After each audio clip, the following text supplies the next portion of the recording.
Olá pessoal, tudo bem? Sejam todos bem-vindos para mais um episódio do nosso podcast da Fiantec, aqui nos estúdios da Jovem Pan. E hoje eu tenho a alegria e a honra em receber uma pessoa que eu comecei como paciente dele e depois nos tornamos amigos. E é uma amizade aí que já vai praticamente uns 20 anos, né, doutor Alnei? Doutor Alnei Couto, médico especialista, neurologista especialista no sono. Tudo bem, Alnei? Ô, Fernando, nem precisava tocar nesse detalhe. Tu foi meu paciente, tu é meu amigo, cara. Mas Parceiro de squash? eu me sinto honrado de estar aqui, embora eu vou abrir a minha fala dizendo que é extremamente desafiante você focar nos aspectos de sono em pessoas que empreendem, tá? É, Eu acho que todo mundo que é empreendedor deve ter essa noção, né?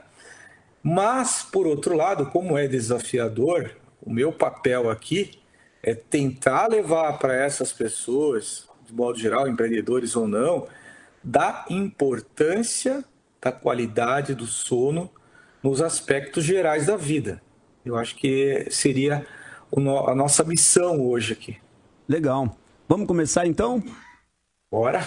Vamos lá. Alnei, a qualidade do sono é um desafio para empreendedores. E um sono de qualidade é fundamental, pois ele eleva a produtividade, a criatividade e a capacidade de tomar decisões estratégicas. Diante disso, quais são os principais problemas que um sono sem qualidade pode trazer para o empreendedor? Vamos falar isso de modo geral, porque o sono é uma condição fisiológica. Todos nós temos necessidade de dormir, porque faz parte da homeostase, da recuperação do corpo, para você ter um nível de produção e desempenho melhor. O que acontece é que, no decorrer dos tempos modernos, do tempo que a gente está vivendo agora, o sono passou a ser um elemento secundário mediante os desafios que a gente tem de múltiplas tarefas. Muitas vezes o indivíduo ele tem redes sociais, ele tem televisão 24 horas, ele tem séries, ele tem Netflix, etc. E acaba esse indivíduo privando o seu sono para dar conta dessas multitarefas de redes sociais e de conteúdo que se tem na internet. Por outro lado, é muito importante que, em poucas palavras, que o indivíduo entenda o que é a fisiologia do sono para entender por que ele dorme mal ou se ele de fato dorme mal.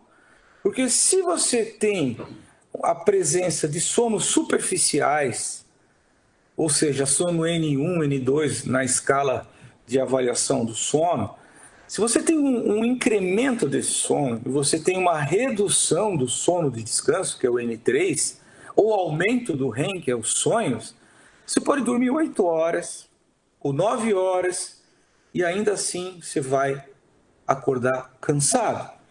Agrega-se a isso as doenças sono-relacionadas, que muitas vezes são ocultas. O indivíduo apresenta eventos de bruxismo, apneia do sono, pernas inquietas e outros distúrbios menos comuns, e acabam acontecendo dele achar que dorme bem, porque dorme uma quantidade certa de horas, mas no fundo ele não tem o sono restaurador, porque está acordando cansado, porque tem cansaço durante o dia, tem sonolência, dificuldade de concentração, atenção, memória, etc. Bom, você meio que respondeu já a segunda pergunta nossa, né? Então você acredita que o uso excessivo desse tipo de tecnologia, das tecnologias que temos hoje disponíveis, pensar que você tem aí um computador na palma da mão o tempo todo, esse tipo de excesso de tecnologia, então, ele também ajuda a prejudicar o sono do empreendedor, essa coisa do imediatismo, das coisas terem que ser resolvidas na mesma hora, tudo assim, muito rápido.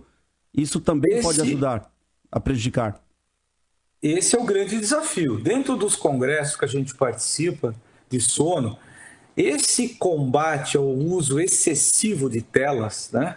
E hoje a gente tem um elemento do próprio aparelho celular que toda semana ele te dá a quantidade de tempo que tu ficou dentro de uma tela ou dentro do celular. E às vezes você tem celular, você tem tablet, você tem computador, você tem YouTube na televisão.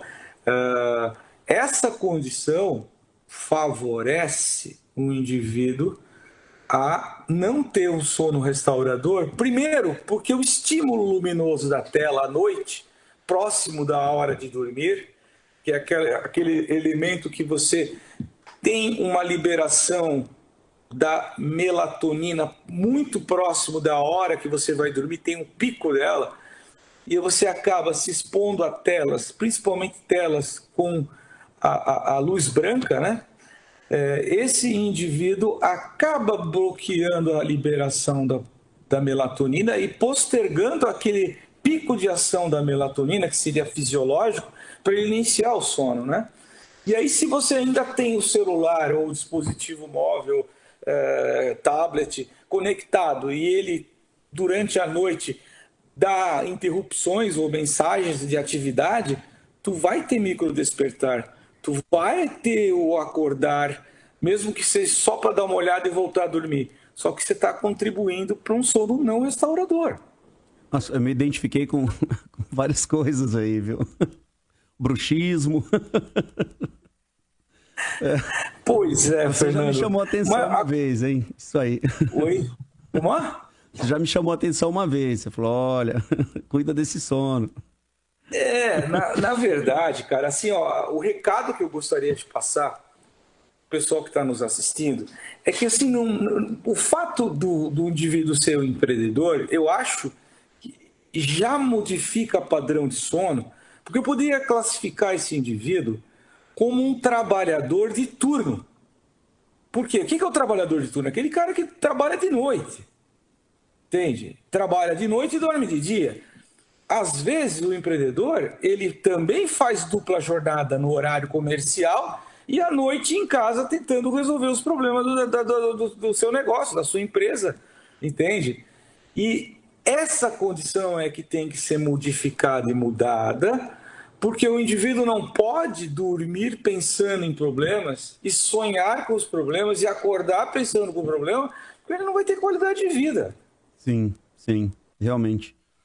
Doutor Aunei, segundo matéria publicada em abril de 2024 no portal da Startse, cerca de 94,1% dos empreendedores brasileiros já viveram pelo menos uma condição adversa com sua saúde mental ao longo de suas jornadas. Diante disso, você acredita que a melhora do sono desses empreendedores poderia evitar ou diminuir esses números? Qual a sua recomendação para esses empreendedores, principalmente nesse momento de imediatismo e tecnologia sempre à disposição? 94,1%. É muita gente. Quase 100%. O índice de pessoas com insônia no Brasil já foi estimado em 92%. Não quer dizer 92% da população hoje tem insônia. É que em algum momento da vida tiveram episódios de insônia. Entende? É um pouco diferente, entende? A questão é que, como eu falei para você um pouco atrás, às vezes a necessidade de dormir ou a importância de dormir, ela é subestimada e deixada de lado em prol de outras situações, entende? Vamos lá, eu vou dar uma situação bem corriqueira que pode ser que algumas pessoas aqui se identifiquem. O médico diz, você tem que fazer atividade física prazerosa. Tá, o indivíduo vai fazer atividade física prazerosa, mas aí ele desenvolve uma atividade física prazerosa que ele tem que acordar 4h30 da manhã para fazer a atividade física dele antes de trabalho. Aí o que ele faz? Privação de sono. Entenda? Vamos lá. O último congresso que teve ano passado, em dezembro, de medicina do sono aqui no Brasil, os caras estavam falando sobre pessoas que desenvolvem atividade física em academia e que fazem bastante força com isso, eles têm um sono pior na noite que eles fazem atividade física do que na noite que ele não fez atividade física ou que ele descansa. Quando, na verdade, a gente pede para os indivíduos, vamos fazer atividade física, porque a atividade física prazerosa, ela melhora sono de descanso, ela diminui a ansiedade, ela melhora a resposta imunológica. E aí o indivíduo faz um excesso dessa atividade física e, consequentemente, ele está tendo prejuízo com isso, mas ele não está vendo isso.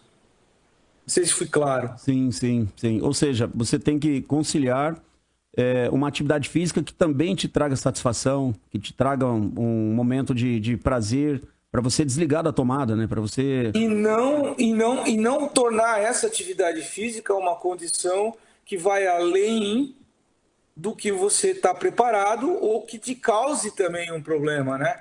Sim. Vamos lá, atletas que competem, é recomendável que não pratiquem ou que joguem jogos de competição, tênis, futebol, depois das 8h30 da noite.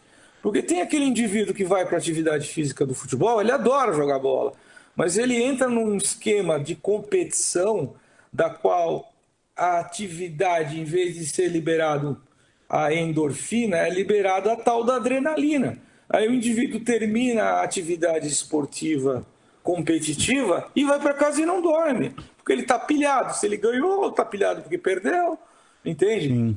Cria-se um problema que, em vez de ajudar, atrapalhou. Bom, são pequenas coisas, né? Para quem não sabe aí, o Dr. Alnei, ele é fanático por squash, né? Joga muito, hein? Nada. Aliás, eu comecei a jogar squash por causa dele, né? Então, me levou para esse mundo nosso aí. É viciante, né? É prazeroso, inclusive. Sim. Para quem gosta. Muito bom. Doutor Alnei, como você enxerga o futuro nessa questão? Existe alguma campanha de conscientização ou já é possível vislumbrar algum aumento na preocupação do empreendedor com a qualidade do sono? Porque eu, sinceramente, eu vejo pouco se falar disso, assim, não... Se fala de estresse, de burnout, enfim, mas no sono em si não se toca muito, né? Eu não vejo, tipo, campanha do governo, nada. Fernando, o que acontece é que, como eu te falei, a maioria das pessoas que têm esses sintomas, estresse, ansiedade, burnout, até pânico, elas podem estar desenvolvendo isso por uma alteração no padrão ou na arquitetura do sono. Vamos só para você entender do ponto de vista do pânico. O indivíduo que tem pânico e esse indivíduo ele sonha muito à noite, às vezes sonhos não prazerosos, sonho que começa e parece que não termina. Quando o sonho é ruim, o que vai acontecer? Vai ter uma descarga de adrenalina e principalmente a noradrenalina, que são favorecedoras do pânico. Quer dizer, a descarga aconteceu de noite, mas o indivíduo está dormindo. Talvez ele não vá ter pânico dormindo, mas no outro dia ele vai estar com uma carga de adrenalina e noradrenalina que pode favorecer ele ter um ataque de pânico. Eu já tive casos de pacientes com apneia de sono, um empresário, que desenvolveu fobia de viajar de avião. Ele estava voltando para Chapecó de um evento e ele entrou no avião e teve agora fobia. Ele teve fobia de estar dentro do avião, tiveram que tirar ele do... E ele nunca teve isso. Foi descobrir que ele tinha uma doença no sono chamada apneia, que favorecia ele ter esses episódios de ansiedade, porque o sono ruim, seja de qualquer natureza, por doença ou não, ele aumenta o índice de ansiedade, e, consequentemente, o indivíduo não coloca na conta do sono, ele vai colocar na conta do excesso de trabalho, das preocupações, mas ele não está vendo que talvez ali é um elemento a ser investigado. Sim, sim. E qual a sua recomendação para os profissionais? Não somente os empreendedores, mas todos aqueles que sofrem com esse problema e que gostariam de procurar ajuda? Olha, a resposta é muito simples. Como eu disse lá no início, o sono é fisiológico. Tu tem uma necessidade de dormir e descansar. O que a gente tem que seguir são as regras básicas da higiene do sono. Primeiro, no caso dos empreendedores e outras pessoas que costumam usar bastante redes sociais e tela, estabelecer um horário, 40 minutos, 1 hora antes de dormir e não mais ter contato com tela. Se disciplinar quanto a isso. Determinar que deve dormir num determinado horário, quase todo dia, de preferência todo dia, no mesmo horário, e levantar no outro dia no mesmo horário, que é para regular ou sincronizar o ritmo biológico ou circadiano do sono. Isso é um elemento muito importante. Tá? Indivíduos que têm padrão de ansiedade muito alto deveriam meditar à noite antes de dormir. Eu falo muito aqui no consultório sobre o mindfulness, que é uma ferramenta muito importante na redução da ansiedade, na melhora do sono profundo, na melhora da depressão e até na enxaqueca. Então, assim, ó, você vê que são regras básicas, porque não adianta o indivíduo vir no médico e ele quer um medicamento para dormir melhor e, de preferência, um outro remédio de manhã para ele acordar bem e ter o desempenho. Não, Fernando, eu vejo isso em consultório, sabe? Eu vejo. Eu tenho um caso clínico, se eu posso contar rapidamente, o rapaz veio porque ele dormia 6 horas, 5 horas e meia, e ele queria alguma medicação para que ele pudesse se manter pleno dormindo esse tempo. Eu falei, não, tu precisa melhorar o teu sono. Tu tá dormindo pouco, tu tá privando o sono, entende?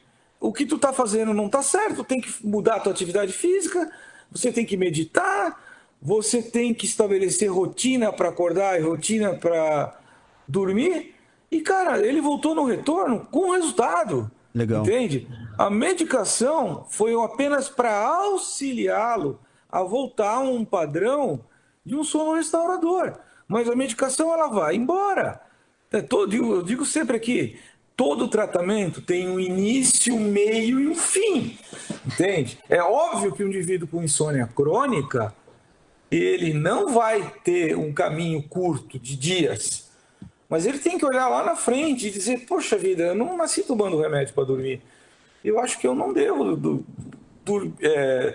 viver a minha vida tomando um remédio para dormir. O tempo assim, ideal de sono, lógico que é fisiológico, mas o recomendado seriam as 8 horas mesmo que a gente vai falar? Ou não? Isso é uma questão muito individual. Eu particularmente não consigo dormir 8 horas. Eu 6 horas e meia eu já tô com as costas doendo já. Então, isso não é uma coisa ruim, Fernando. É o teu comportamento de ciclo de sono. Eu ia dizer que 60 e poucos % das pessoas têm uma necessidade entre 6 horas e meia, perdão, entre 7 horas e meia e 8 horas. 65% da população.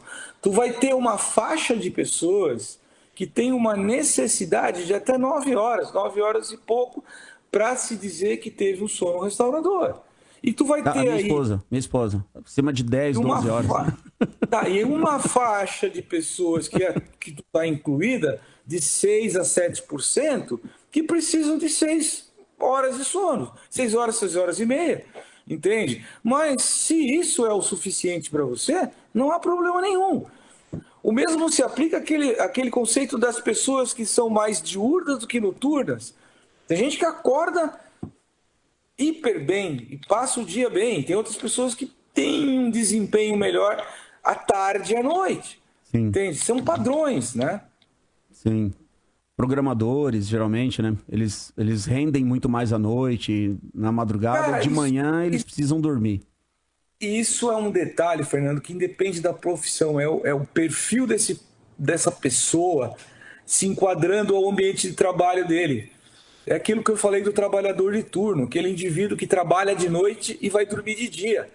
Tem uns que não se adaptam, entende? A fisiologia do corpo dela não é para dormir de dia, entende? E aí, o cara, se insistir, aumenta o risco de doenças cardiovasculares. Legal, legal. Bom, Alnei, eu agradeço muito a sua presença aqui. Nós nos encontramos em Chapecó esse ano, né? E aí eu fiz o convite, nós saímos para almoçar, enfim, com as famílias. E você aceitou de prontidão. Eu fiquei muito feliz mesmo, assim, com a tua participação, você ter aceitado participar, assim, já de imediato. E eu agradeço muito sua presença mesmo, viu? E quero dizer, Fernando, se eu posso te chamar outras vezes. Ah, não, tranquilo. Eu espero ter contribuído, porque assim, na verdade, a gente, a grosso modo, falar que uma receita específica para o empreendedor, ele sabe que a condição dele muitas vezes é desafiadora, entende? O que ele tem que aprender é desenvolver ferramentas para ajudá-lo a suportar o estresse, a ansiedade e os problemas decorrentes da sua atividade. Se ele investir em qualidade de sono, entende? Dormindo e acordando bem, disposto, ele vai ter uma melhora do rendimento e da produtividade. Isso aí é notório, vamos dizer. Legal. Obrigado, então, mais uma vez, Alnei, pela tua participação. Muito obrigado mesmo. E muito feliz e honrado com você aqui. Espero que tenham gostado. Valeu.